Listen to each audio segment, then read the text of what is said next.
Bourbon, Broncos, and no BS.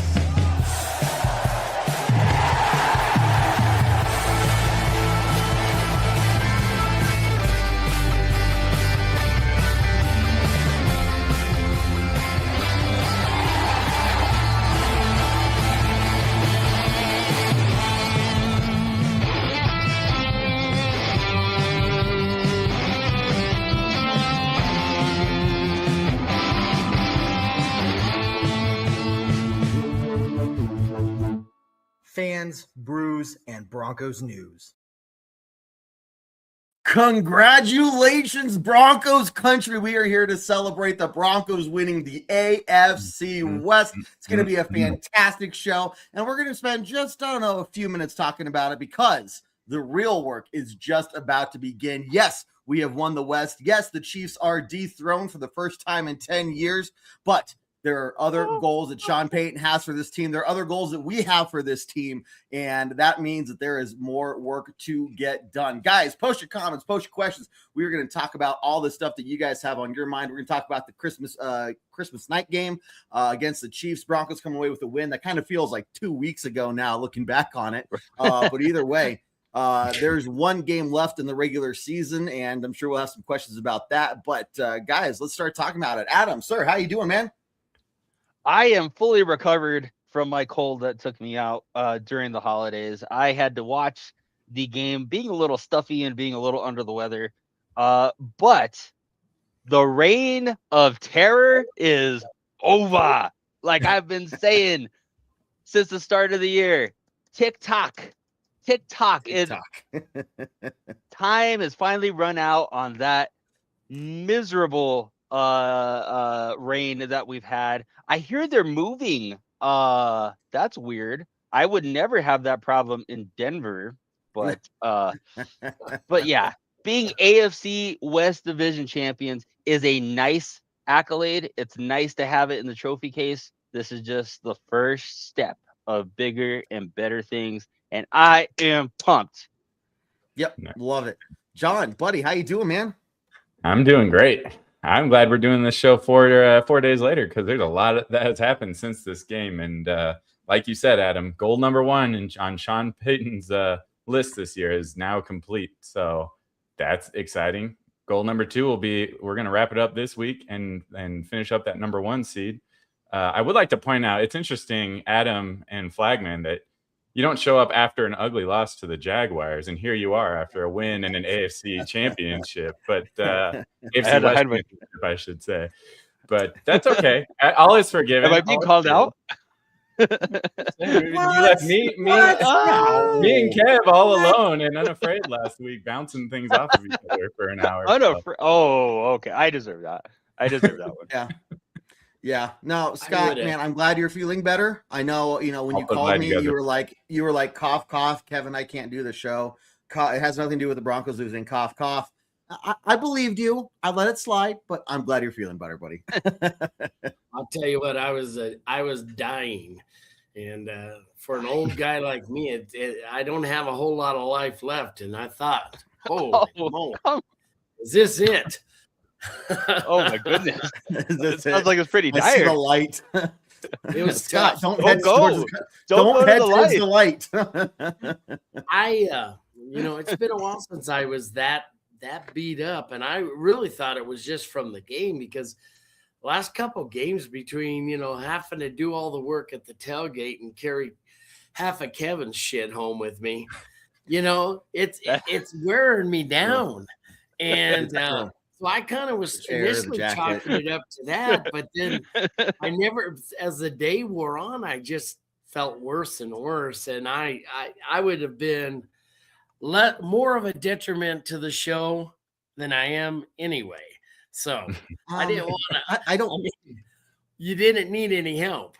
So I took the night off. I needed it.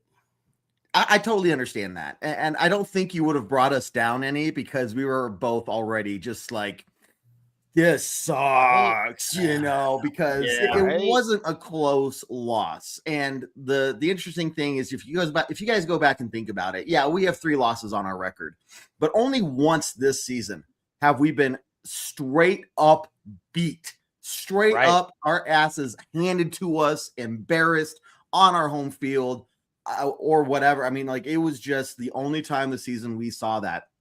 And so, you know, we can have that conversation of, you know, was it good for the Broncos experience that going into the playoffs? I say yes, right? Because you don't want them to feel too cocky or confident about themselves. But either way, guys, here we are. Broncos are AFC West champs. And I want to read, if you guys haven't seen this, I know us on the call have, but for everybody watching, I don't know if you've seen what Sean Payton said today. Very funny quote. He said, "We didn't really talk about winning the AFC West in the Broncos team meeting this morning," which makes sense, right? Because there are bigger goals, there are bigger aspirations. The guys know they won. We don't need to spend too much time dwelling on it. But the team equipment manager, Chris Valente, asked Sean Payton, "What do you want me to do with the AFC West championship hats and shirts?" And Sean Payton said, "Just put it into their lockers," right? He says, "My understanding is they're pretty ugly," quote unquote, which is just hilarious. Because it means, one, he hasn't even bothered to look himself. He just heard somebody else say, they're pretty ugly. And he was like, yeah, I don't care about it anyway. So I will say, whatever you think of them, ugly or good looking, at the end of the day, it doesn't say Chiefs next to the AFC West equipment. So that's as pretty as I need it for now, guys. But here we are. Like, just what's your take on the fact that we are AFC West? Let's just spend a few minutes talking about that and just kind of reveling in the glory that comes with the Chiefs finally being dethroned. Oh, it's a great feeling. I'm stoked, and I just think this team's still has a next gear that we still have not seen. You know, it's funny, you were talking about the Jaguar game, and I remember at halftime I was looking, I was like, these guys, they're not anything special, and then we just proceeded to go around and crap down our legs and drop passes and make dumb mistakes till it snowballed and we got our ass kicked. Yep. But it is exciting that we first got the division and we are just that close to getting home field the rest of the way through. And this team, I think, actually needs that, but I would be confident even going on the road with this team because they've played well on the road. I don't know what Sean does to get them fired up, to get them focused, but we've not played poorly on the road most games. We've actually been very, very focused, and you know, this team can beat anybody in the league, I think. Absolutely. Yeah, I mean, winning the AFC West just feels deserved at this point. If you're going 13-3, more times than not, that's winning you the division. Now, I'll give Chargers a little bit of credit for making it close, coming down to the last 2 weeks, you know, and they were in that game, you know, the other day to make this game really count for them and for us. So it still counts for us, but it sounds like they're already thrown in the towel a little bit. Kind of sounds like Santa didn't bring them any testicular fortitude for Christmas this year. But yeah, we'll save that for another time. 13 wins, I'd say more likely than not 14 wins gets you the division pretty much every year, unless you're in the NFC West, which that's just a crazy or the crazy division. So no, it's deserved, and I wish we had locked it up a little bit earlier, but hey, here we are, and we still have the 1 seed to look forward to this week. Yeah, well, I think, you know, the fact that the Chargers did, you know, the Chargers are going to Charger at some point. We all know that's going to happen. Last week was the example of them doing that. But you still got to respect them. You got to respect Harbaugh. You got to respect Herbert. And I think the division really, at least over the next couple of years, will be a Broncos and Chiefs kind of battle. And I think it's good for the Broncos to see that, hey, they've had to get to the final week here to even lock up the AFC West, let alone the AFC. Because you don't want a season where, like, okay, maybe by week, you know, 15, you know, it's like, okay, you already have the West, you know, because you're just so far ahead of everyone else. Like, no, the Chiefs are nipping, or the Chargers are nipping at your heels, right? There's no break this offseason. Whatever happens in the playoffs is one thing, but there's no break, right? If you let up on the gas, the Chargers are going to be ready to take that spot. So I think it's kind of good for them to see this, that, hey, they've had to work for this. 14 wins, 13 wins to get the West, and then 14 to get the conference. There is really good for them to see that actually, and kind of feel a little bit of pressure from them. But I do think, and this isn't a Chiefs podcast, but I do think it's going to take a couple years for the Chiefs to rebuild. I think they're probably going to make several big changes, and I just don't know if I can trust that Mahomes is going to come back in the same fashion as he was before. He tore both his ACL and LCL, like on his planting, rotating knee and everything. Like, yeah, I mean, medicine's come a long way, and I'm sure he's going to rehab incredibly well and stuff. But dude, he's getting older, right? It's going to be interesting to see what the Chiefs look like in the coming years. But either way, right now, the Broncos own the West, or as you could say, bone the West, if you want to believe that that's true or whatever. I did. It doesn't matter. I did. I mean, so anyway, what are we saying about that? I'm just gonna let that go. We're all good here. Yeah, we're just gonna let it go. I like. Let's talk about the game, guys. Broncos at the Chiefs. Broncos come away with the win, 20-13. And obviously, I think I went into the game with very high expectations, which is where I think a lot of my frustrations you guys saw in the group chat were plus a lot of the alcohol, the scotch here, the bourbon that Scott got me for Christmas was definitely being drank that night a lot. But and then a lot of people in the comments after the show or after the game and everything came out, Broncos could only beat the Chiefs' third string quarterback by a touchdown and blah, blah, blah, blah, blah. Like, I get it. And I think maybe the conversation is, more around, how does Sean Payton prepare for Thursday night games? Because that's where we see the Broncos tend to struggle the most.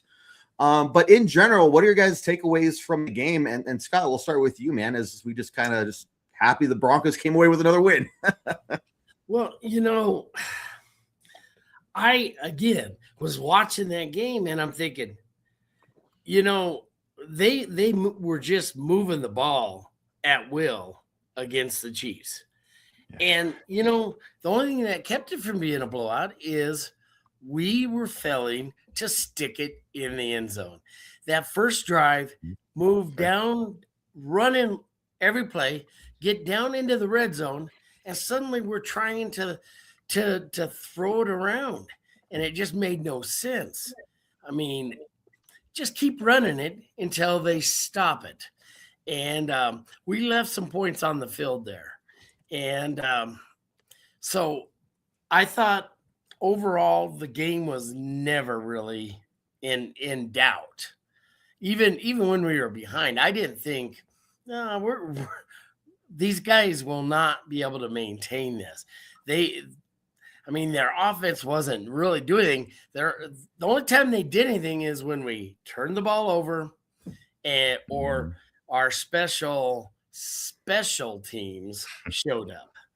And so I was confident the whole time.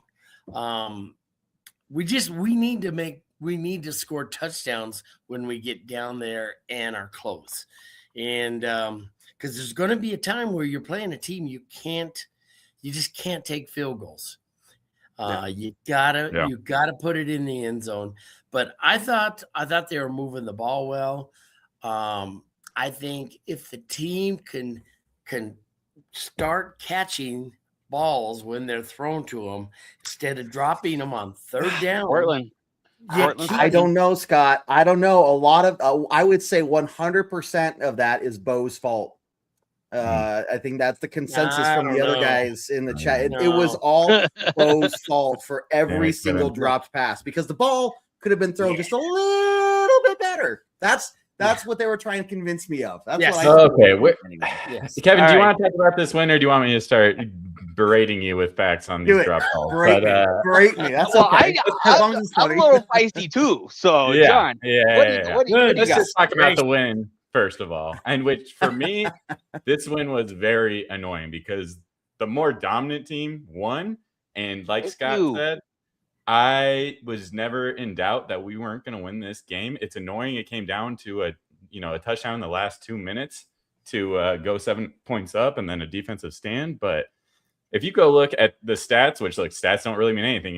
If you're not scoring the points. But, we had twice the yardage, twice the first downs, twice the time of possession. Just go look at the team stats for this game, and you would think that this was a blowout win for the Broncos. And if you look at their scoring drives, there was like a 35-yard drive, a 28-yard drive, a 25-yard drive. Those were their scoring drives. And yes, yeah. Another reason why it was annoying is because the only reason they were in this game is because we were letting him stay in the game by, a bad interception, a bad special team play, and then one bad defensive stand. So now the interception was bad because he should never have thrown it to, I think it was little Jordan Humphrey there. Yeah. Maybe Troy. Yeah, but that was still a really good play. Like that was a great defensive play too. Like those are the picks. I get what you're saying. That's a great play. That's a great play from Bolton. That's necessary. That's not necessarily.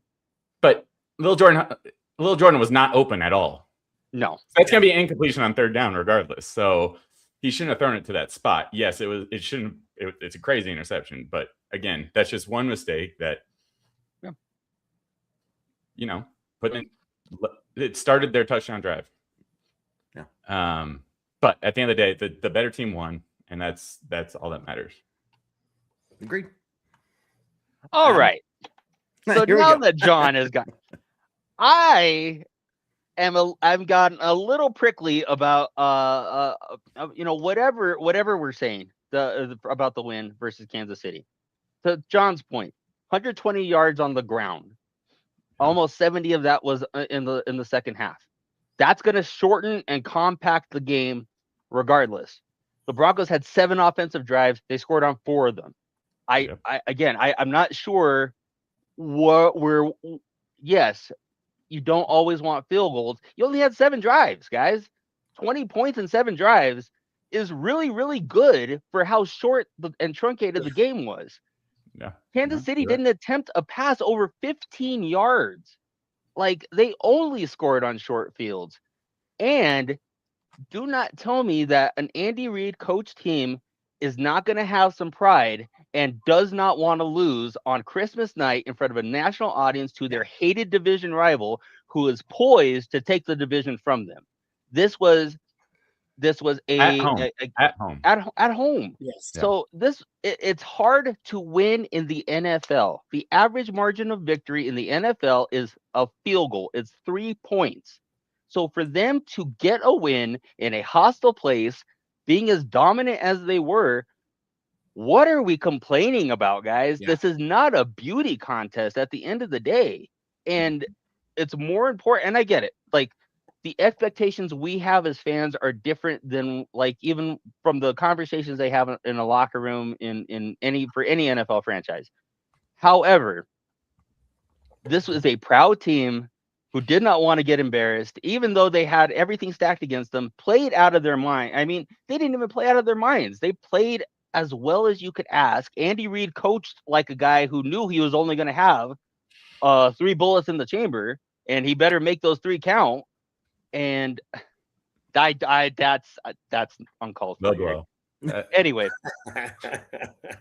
unintended. But I get it. When you don't have the final score that reflects the type of domination, it gets lost in translation. However, this was a workmanlike win.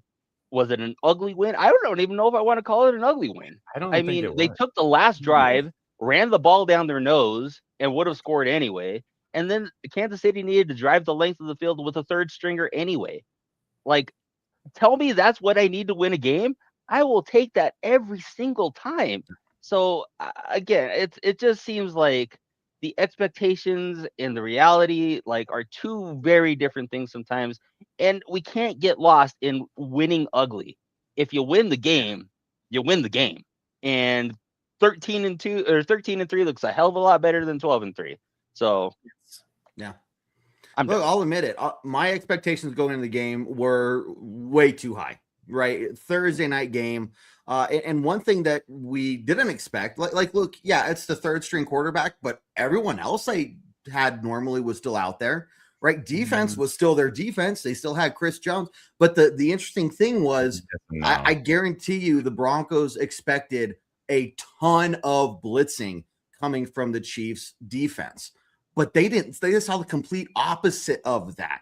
So that threw them for a loop as well. And just there's so many weird things that happen on Thursday night games. Look, and I know, Andrew, you're right. Like my ranting during the halftime hash show, I get it. I was passionate. I was a little drunk. I was a little just like, what the is this, going on?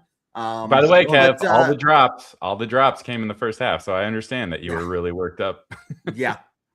So look, but no, again, like and once the game ended, once I kind of took a breath, I woke up the next day and I thought about like, yeah, it goes back to everything we've been saying all season long. It doesn't have to be pretty. I don't care if it's not pretty. Sean Payton doesn't give two craps if it's pretty or not.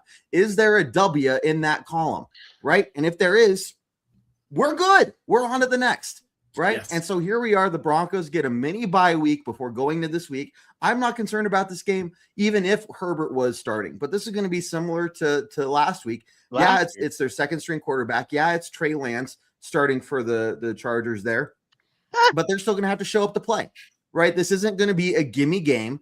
They're still going to want to come out there and try and find a way to surprise everybody, right? And steal that first seed away from us. So I think the Broncos did what they had to on the road in a very, very, very tough stadium. And yeah, there are still things to be cleaned up. But, look, if that's what we're talking about, we're back to being nitpicky. Okay. It's all this talk about how Harbaugh's got Peyton's number and, oh, my God, we're 0-4 against him or whatever the number is. It's like I don't know. It's when we played them at the beginning of the year, we had them beat. We had them beat, and we let them go down and get a field goal at the end. And it's like we just didn't make the plays at the end. But we think about all the plays we left on the field that day. There was 3 long passes that should have been that we just didn't connect on. And I think were they drop passes? No, they weren't. Those were on Bo. But yeah. But we left a lot of plays on the field that day, and we were still in the lead all the way to the very end till there was no time left, and they kicked. Dicker actually didn't start missing kicks. That guy's got some yips right now. Subject. You give the guy a Pro Bowl, and all of a sudden he starts missing kicks. Yeah. You're Chargers. It was the announcer saying before those kicks, this guy is the most accurate kicker in the league. Like why would you? I know as an announcer you have to fill time, but there are some things like just don't say it. Just don't say it. They've said it before, and he still makes them. I could not believe when he missed that first one, and then followed it up with missing another one, with missing an extra point. I was like, what the hell's going on here? It's been that kind of year. I'll tell you what it was, Flagman. It was destiny for the Broncos. I agree. It was destiny to win the West. High magic kind of coming through there in our home away from home. That was the most Charger fans I've seen together ever. Right? I know there were like 4 of them. The stadium actually looked like it was a home game for the Chargers. They almost had to buy a pizza and buy more than one for all of their fans. Yeah. I had the standard 3 Charger fans at the Anchor Bar watching the game with us. Because that's usually what you see. You don't hardly ever see more than 3 at a time. No. To your point, Flagman, that stadium was actually pretty loud at the end of the game there. I was like, I don't know if I've ever heard this at SoFi for the Chargers. Right. For the Chargers. Right. Nope. Either that or, the Texans uniforms are dark blue too. Maybe so they were confused. It could have been like a 50-50 crowd. Yeah. There were a lot of Bronco fans in Arrowhead. That is, yes. If anything, I was a little surprised by how many. Judging by the. Are you? Chiefs are out of it. They don't have anything to play for. Mahomes isn't playing. I got to go to a game versus the Chiefs in Arrowhead maybe a couple years ago, and it is kind of a cool stadium to go to from like a historical point of view.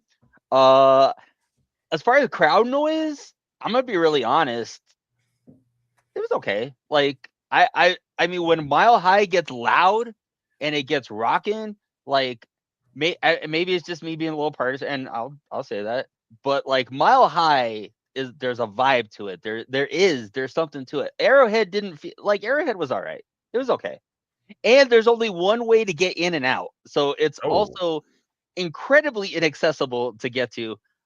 If you change anything with the new stadium, do that with make more than one entrance on how to get in and out. I'm just saying. When I know it's Kansas, so population and hills are a little weird. Maybe, I don't know, but more than one exit lets people get out in an orderly fashion. Just saying that. I'm just saying that. Yeah. Thank you, Adam. I know they're listening to this, and they should. They'll take that into consideration. I would hope. They should. I would hope so. I would hope they would take my architectural expertise and apply that to whatever they do in their new stadium. Couple comments here that kind of were circling around the Broncos defense. And I know this has kind of been a topic conversation the last couple weeks in terms of, are we seeing a decline in the Broncos defense? And I think the question is more, like what's attributing or what is the reason for the Broncos defense looking a little more porous than it did at the beginning of the season? And I know people are banged up, right? Brandon Jones is maybe a bigger loss to the defense than we would have anticipated, which is still kind of tough to say. But I think at the end of the day, guys, it really just boils down to other teams are so afraid of the Broncos pass rush that they're not giving them anything more than 2 seconds. And I'm sorry, it doesn't matter. Like Von Miller couldn't get in the backfield in 2 seconds. It doesn't matter who you are. There's just literally not enough time unless the waters part and you have a straight line shot right to the quarterback, which basically never happens. Look, 2 seconds just doesn't cut it. And then they find these ways to get people open in these short cutting routes, and it just eats up the Broncos defense. And it's really that bend but don't break mentality there for the Broncos. But it's like, oh, what happened to Nick Bonito and what happened? Where's Jonathan Cooper? Blah, blah, blah.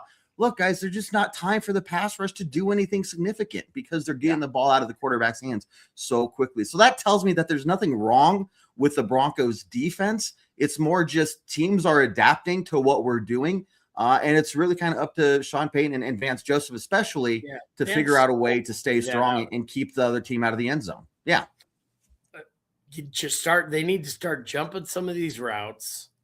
And this defense needs to figure out how to turn the ball over. There it is. Scott, I'm going to interrupt you right there because I did see something today. One, the Broncos are, I think, 25th in the league with a -5 turnover ratio. It is funny that the Rams, I think it is, also have a -5 turnover ratio, and they're also fighting for the number 1 seed in their conference as well. But the stats have shown that no team with less than 17 turnovers in a season has won the Super Bowl in Super Bowl history. The Broncos would need 5 to hit that mark. So I'm just saying, like, not so much focusing on the numbers, but Scott, like the turnovers have been the major issue on the Broncos defense this season. Yeah. Yeah. They got to start doing it. I don't know. I keep saying, I get the quick routes, but somebody's, you can jump those routes and make them pay for it.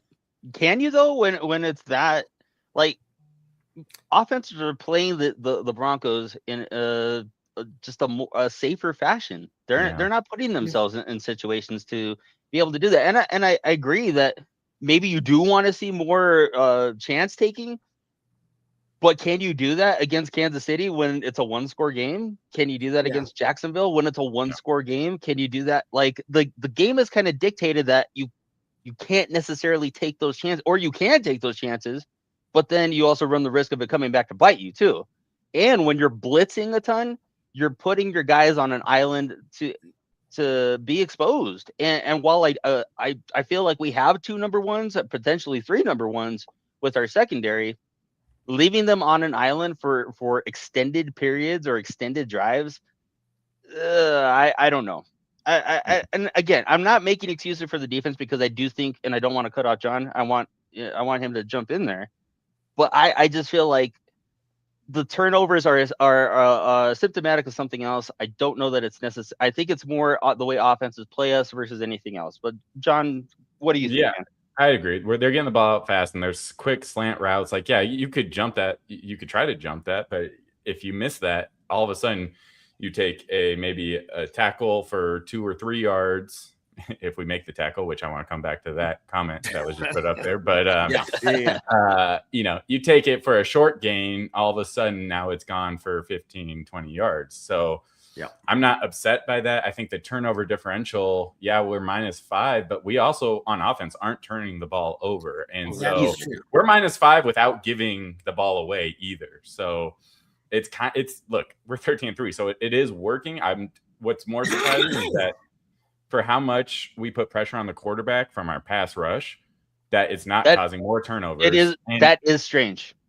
And more fumbles. Like, take away the interceptions. Yes, there should be more of them, but how are we not getting sacks for fumbles? Like, that is surprising to me because these guys are coached that way. Like, we saw it last year for sure. Vance Joseph is coaching these guys that way. And, look, by the way, haven't talked about this yet, but most sacks in the season for the Broncos. Let's go.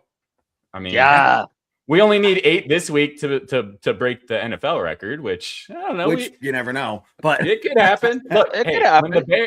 When the Bears set that record, they had 12 sacks on the final day to get them to 72. So history could repeat itself. You never know.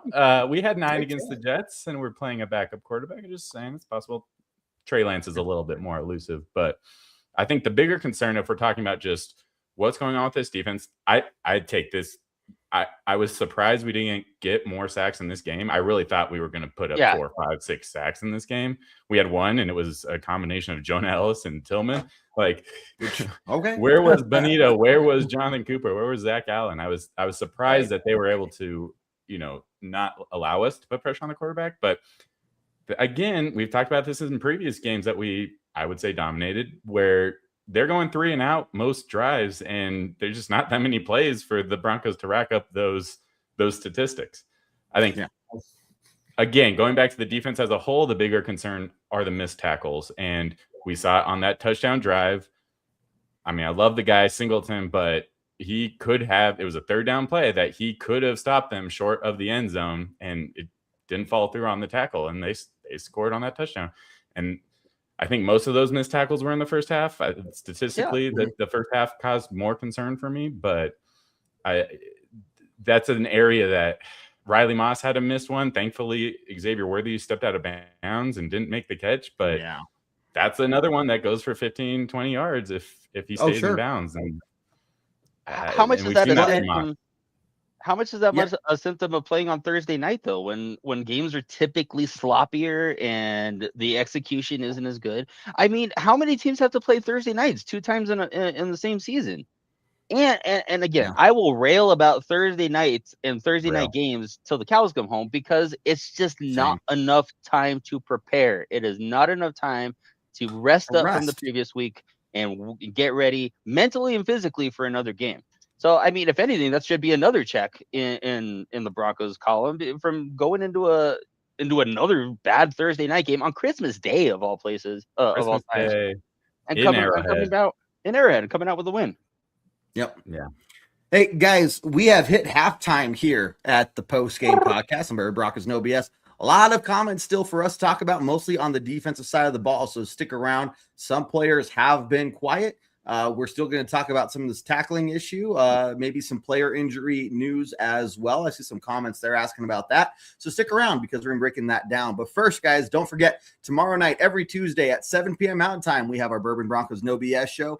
We're going to finish recapping the previous week's game and then start looking ahead towards this next week game. Again, the Chargers come into Denver without Herbert, and we don't know exactly who else they're going to sit, but they did say they're going to be sitting some of the other banged up starters. So we don't know what that'll look like. Either way, it's going to be a game where, again, the Broncos do have to show up and play their A game, we cannot afford to let this opportunity slip through our fingers, right? So definitely a show that you guys want to tune in for, because we'll have some more information, some more interesting takes to talk about everything we got going on there.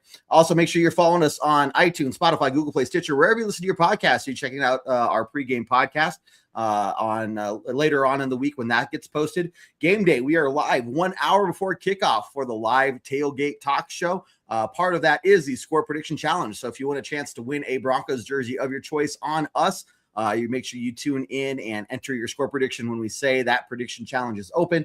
And then if you get the score correct and you pick the Broncos to win, of course, you will be rewarded with a Broncos jersey. You can talk to Mike here in the comment section. Mike is one of our longtime fans, and he was so close a few weeks ago against the when we were playing the Raiders. It came down to the very end of the game, but guys, it's really a fun time, and we are waiting to give another jersey away for that.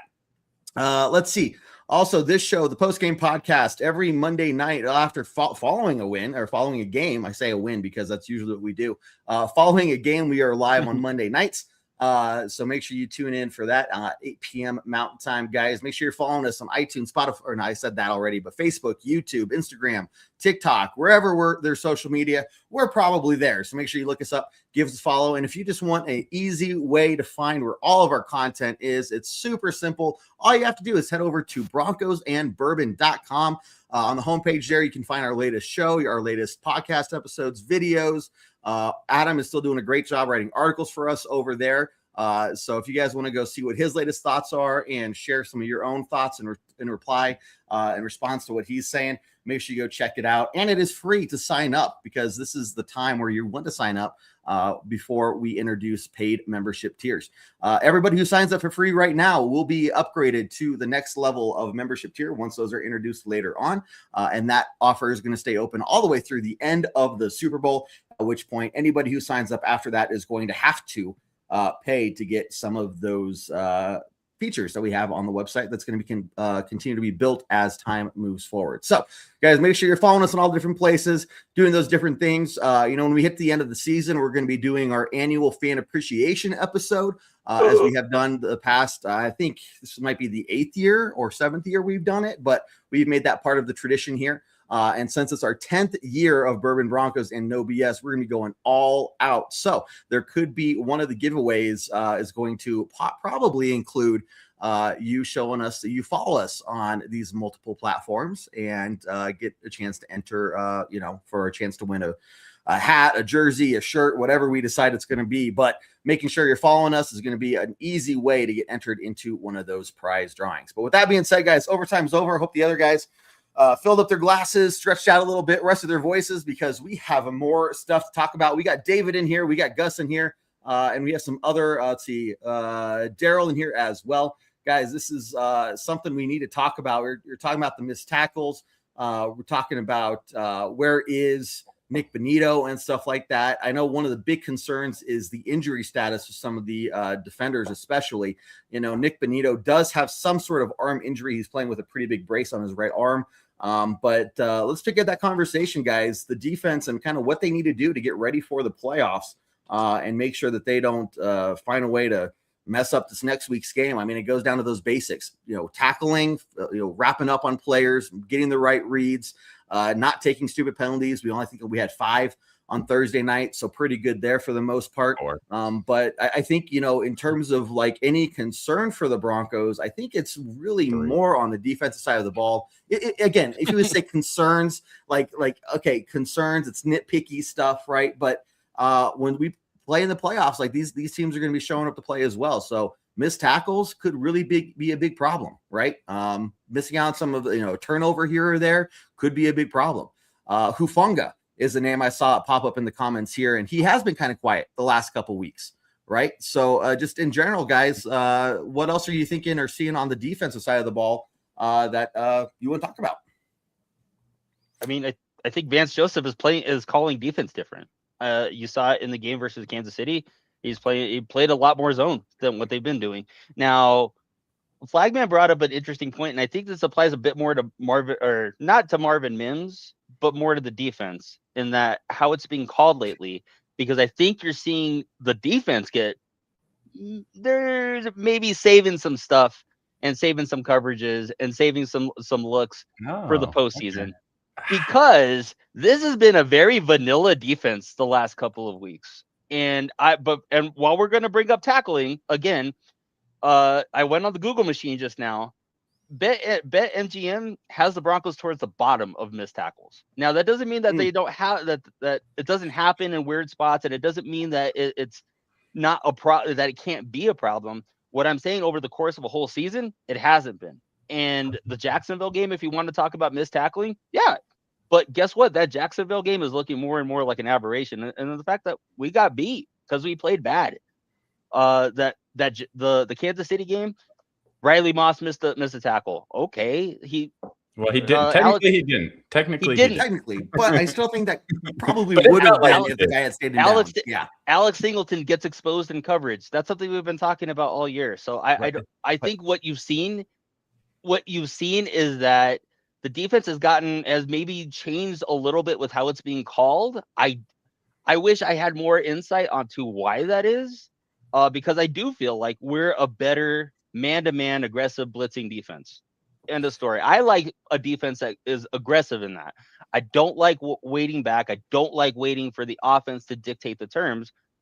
At the same time, is it that bad a thing when you're still winning football games, you're still forcing 3-and-outs, and you're still the better defense? So, yeah, you're right, Adam. We have had missed tackles have not been an issue. I feel like it was an issue early in the season, and now in the last 2 games, it's reared its head again. And I think the concern is maybe the trend. Like, is this? I would agree with that. Continue. I would agree with that. I don't think that is the case. I think last week was an aberration because that's where it was really bad. And we had like 3, I think when I counted up, 3 actual missed tackles, not including the Riley Moss, one that doesn't count. And the problem is there's only so many plays in this game because we held the ball for so freaking. We played half the game on 4 offensive drives, which is crazy, which, kind of goes back to, if you're going to play it that way, then you do kind of need to score touchdowns on those drives, or make sure that you're not setting them up to get back in the game with short field, that kind of thing. If you're only going to have 7 drives both, that's kind of ridiculous, by the way, that there's only 7 drives in this game. I talked about how many drives anyways before on this episode. I thought 10 was low. Well, maybe not, but anyways, I digress. I think it just goes back to the missed tackling. Is like, let's not make this a trend going into the playoffs. I think it's an aberration in last games. In the last game, maybe not this one. I didn't think it was as bad, although we certainly, I think, talked about it a lot because of the previous game that we were concerned.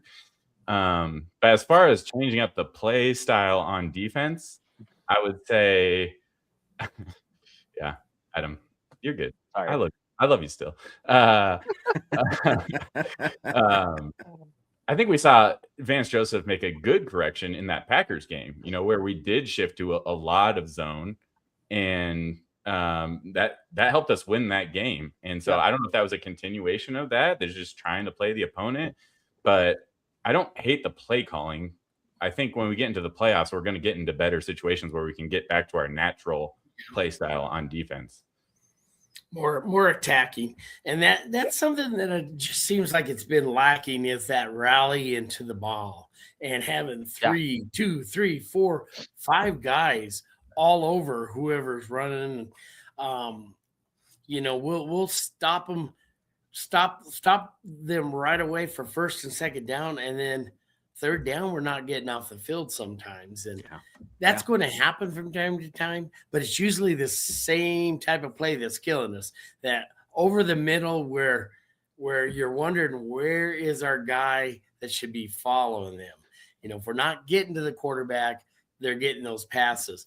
I'm not worried about the defense as a whole. I think it's going to be fine. Again, I want turnovers. I want to see get back to sacking and attacking. That's the first time you've said that. And then if the offense can just make some simple plays that that they've had given to them. I mean, there's been some third downs where the ball is there and we're just not making the play. And I think it's going to come around, though. I'm confident this game, I think it's going to be probably very similar to what happened against Kansas City. And then it's, you got 2 weeks to prepare. You kind of get ready for whoever you're going to face. And then I think you're going to start seeing some magic happening from Sean and from VJ. And I think, like I said, I'll put this team up against anybody. Nobody this year has just blown me out of the water. And so I'm excited. And the parallels between this year's team and 2015, I mean, it just doesn't end. We're going into the last game of the season, needing to win to get against the Chargers.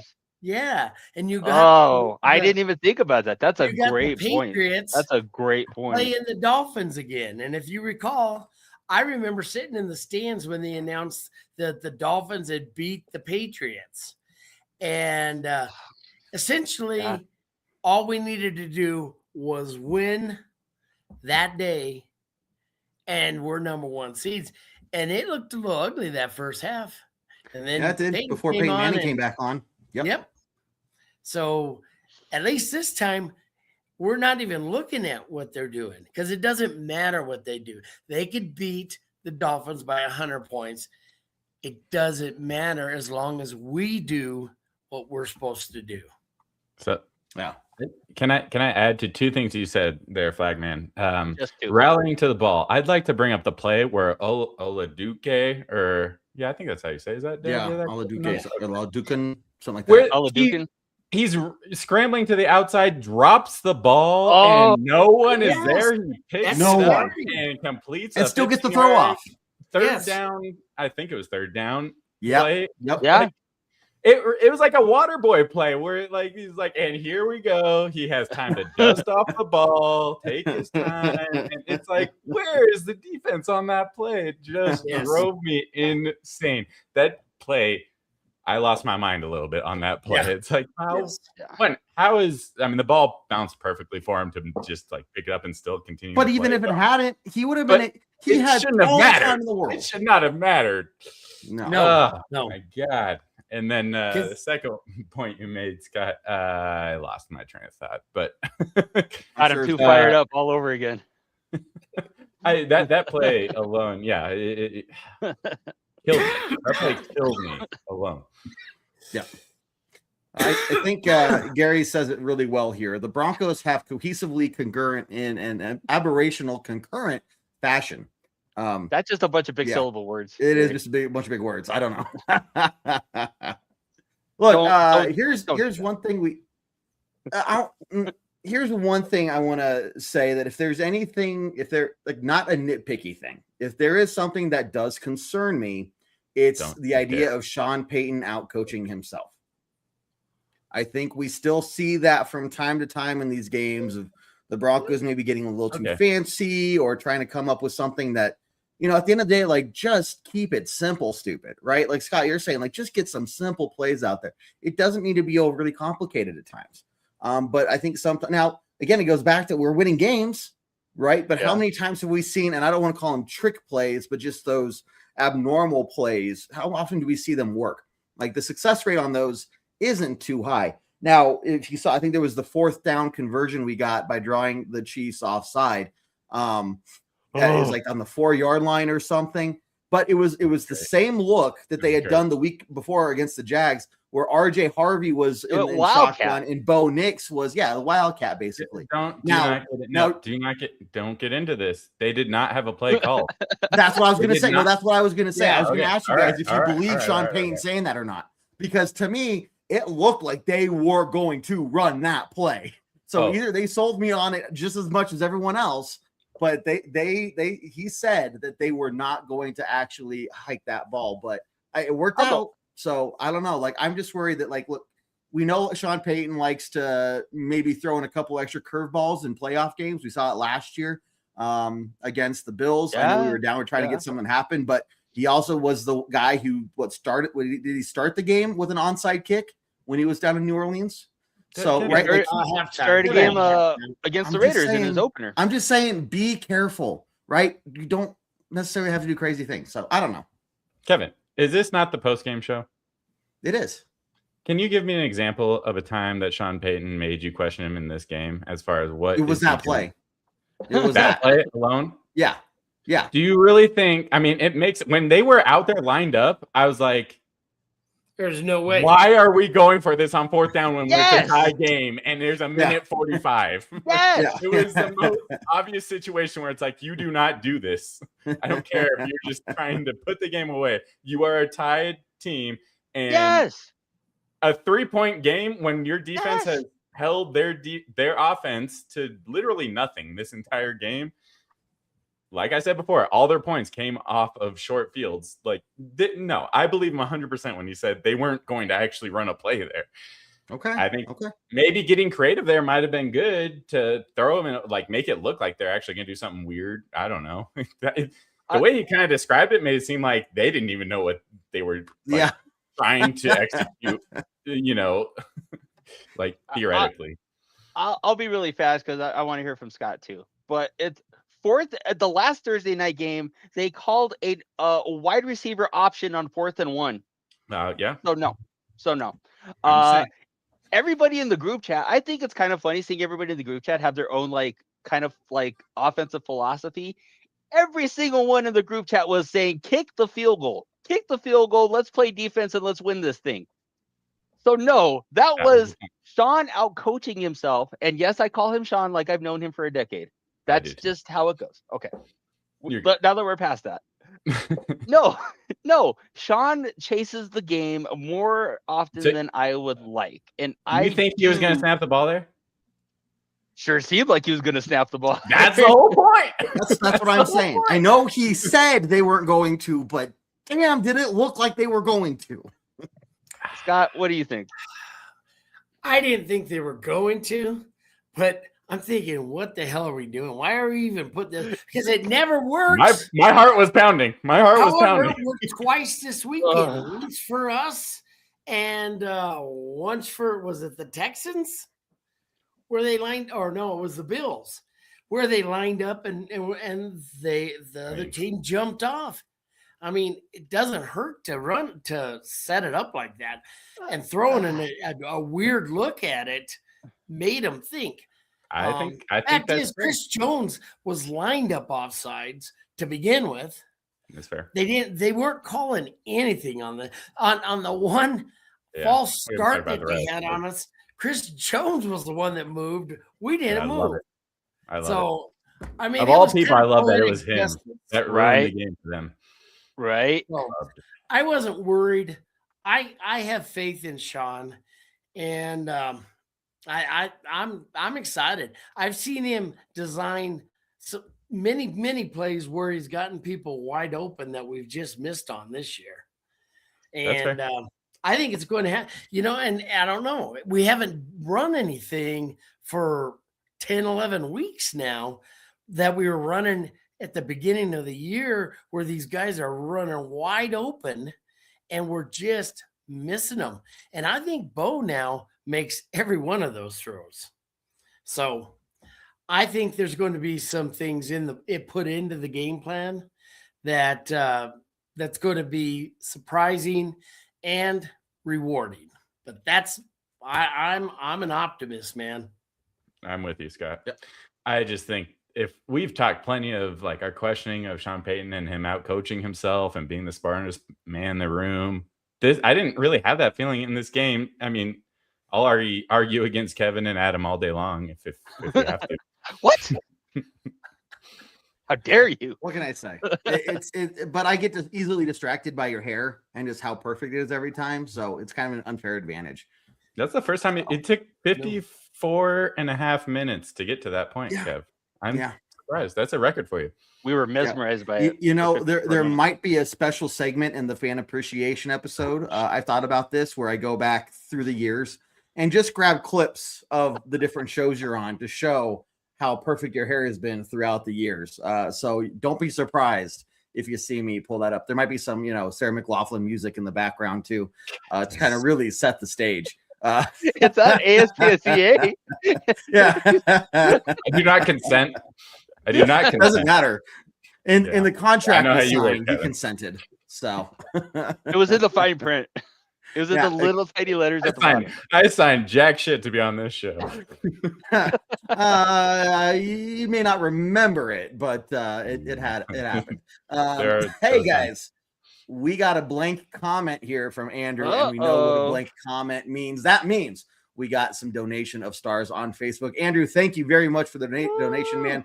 Definitely appreciate your support, guys. If you want to donate, definitely, please feel free to. But at the end of the day, like, we just love you guys tuning in. We love you guys' support through the comments and hitting the share button and make sure you're following us on all the different places.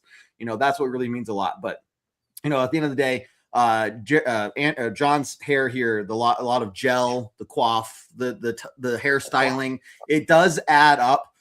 So the majority of funds that we get donated to us do go to John to help him make sure he maintains his professional look. I feel like my hair is too much of a topic on this show.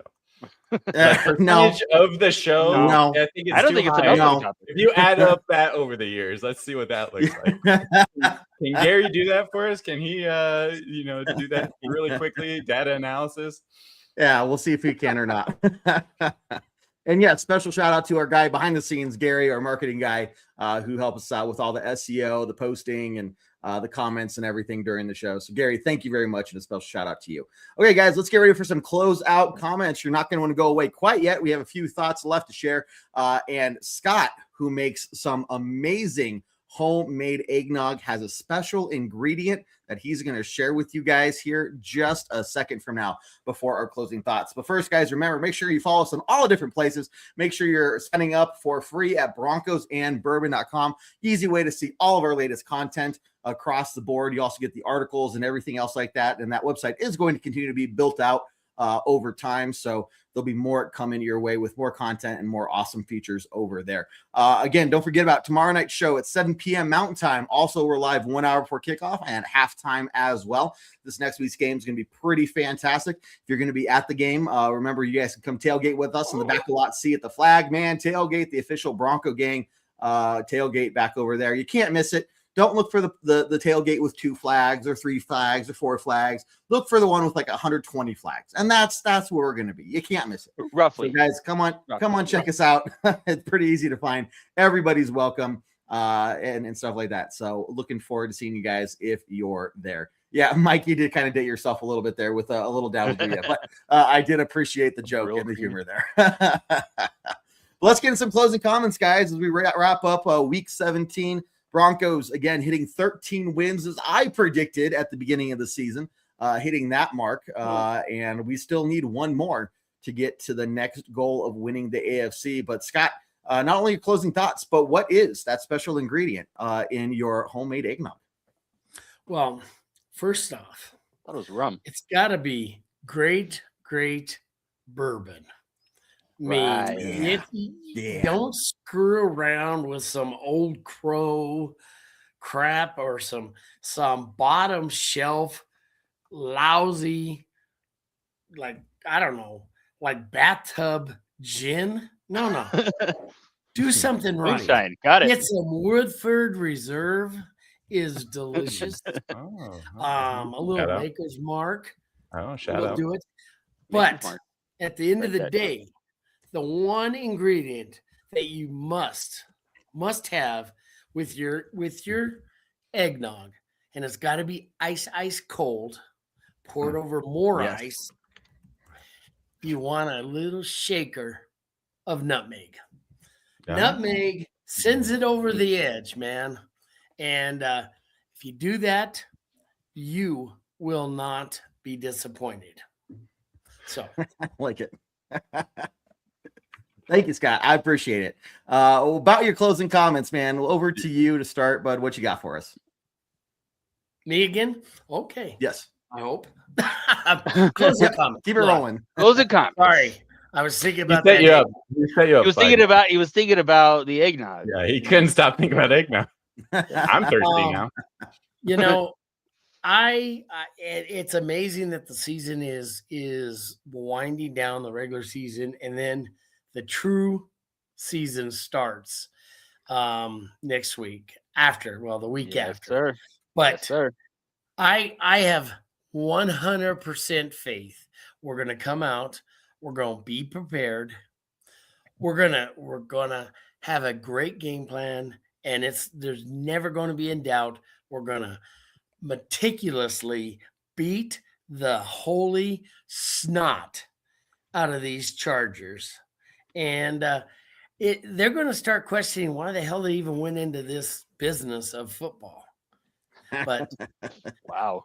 I want to send them back to Charger land with their tails between their legs, licking their wounds and saying, let's just go out in the first round and be done with this like we always do, because this isn't fun. And that's what I want to do. Yeah. There you go. 100%. Very good. I like it. I like it a lot, John. How many thoughts do you want? 4. We only have time for one. No, you only gave me all of them. One, never use bottom shelf bourbon on anything or for any reason. That's a good point. Like, Solid point. in a glass, in a mixed drink, just you got to go not top shelf, but at least medium shelf for bourbon.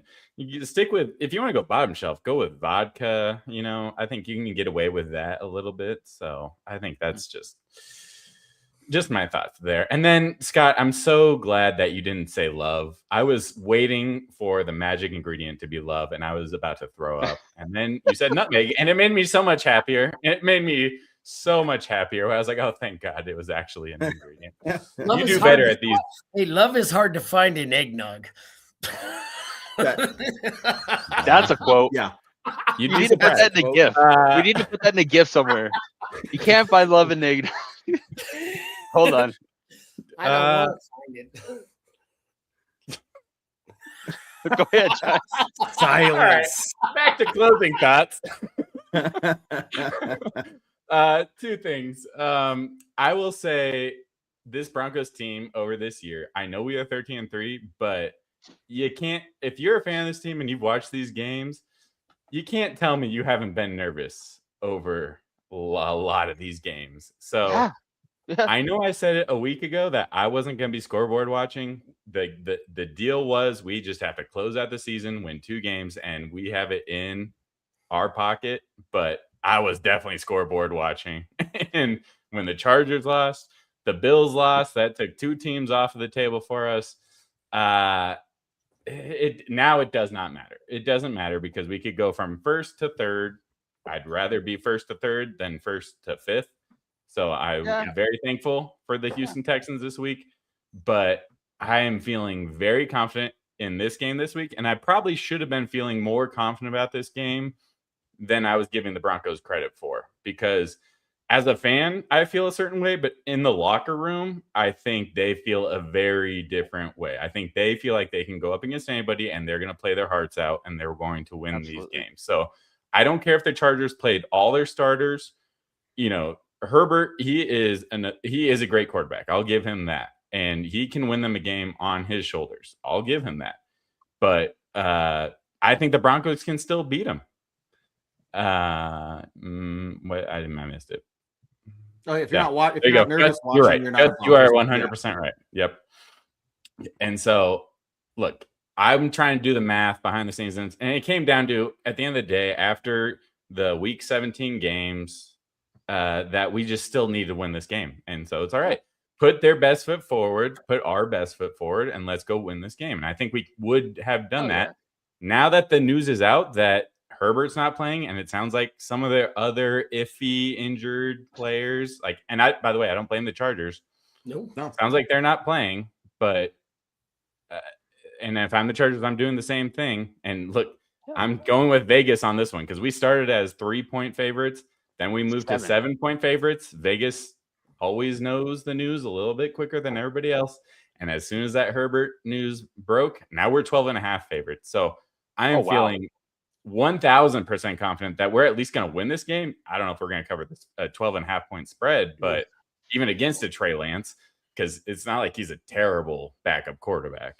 But we just played a third string quarterback that has only played twice.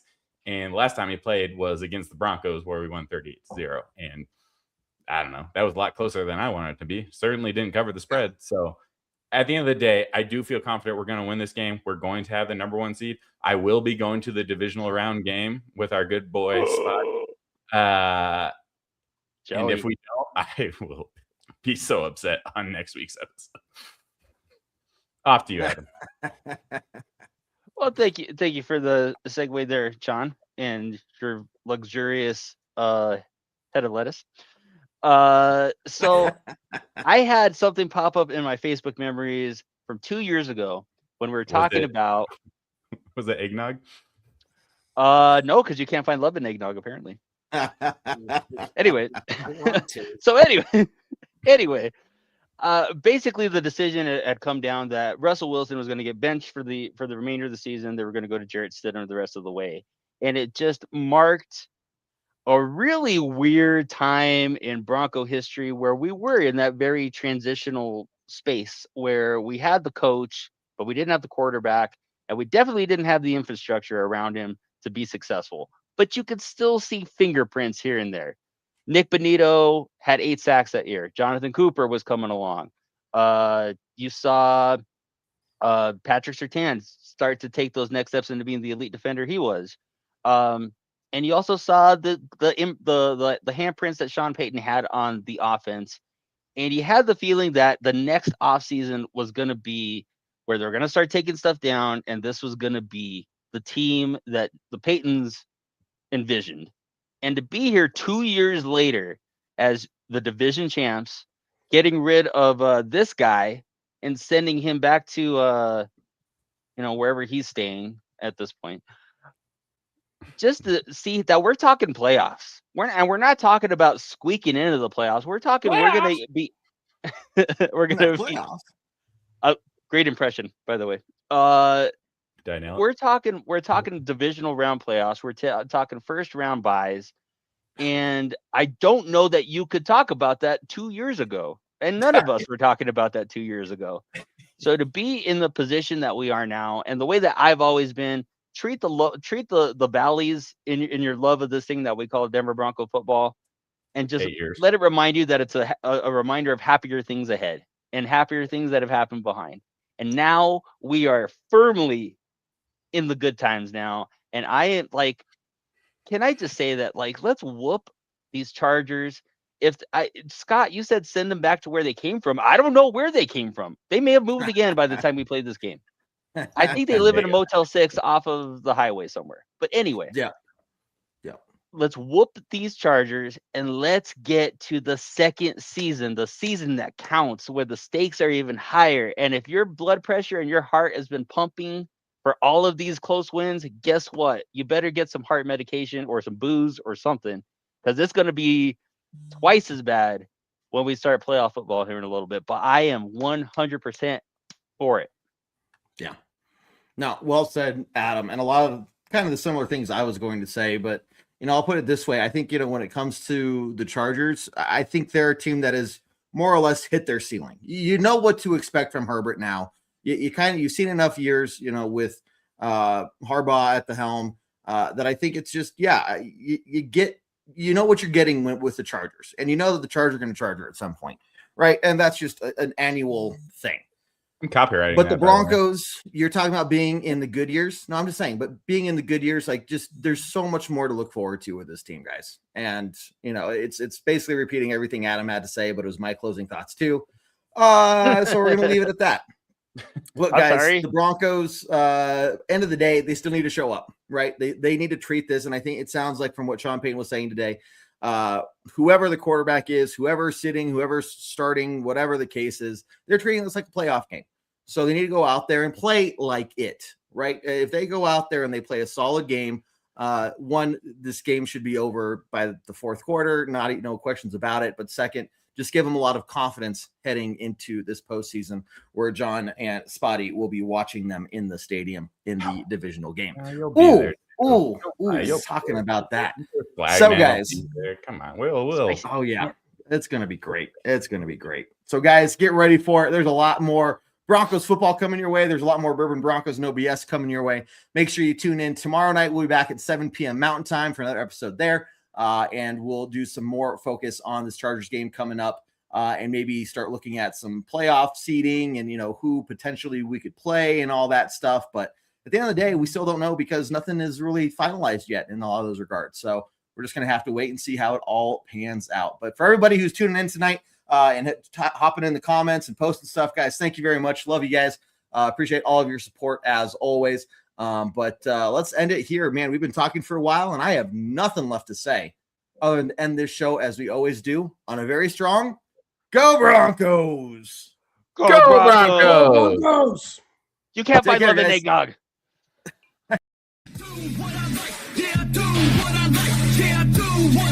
Sipping goose, sip is right, and I go with the flow.